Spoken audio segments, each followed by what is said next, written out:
আচ্ছা মানে M practice করা দিয়ে কথা, পিস্তল দিয়ে গুলি করতে হবে কেন? আমি একটা ঢিল ওর পাতিল বরাবর মারি, ওটা ভাঙলেই তো হইল। পিস্তল দিয়ে প্র্যাকটিস করা লাগবে ঠিকঠাক মতো ধরেন। ও কথা ঠিক ভাই, এটাই করেন ভাই। এই যে ডিলমিল যা পারে রেডি মারেন, ওটা দরকার নেই ভাই। I love you. না না, এটা দিয়ে মারলে হবে।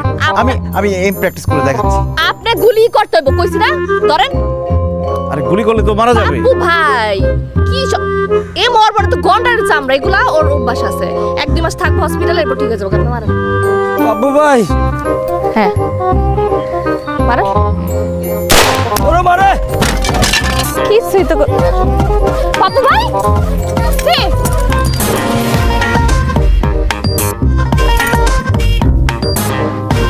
না আছে আছে আছে আছে আছে আছে আছে।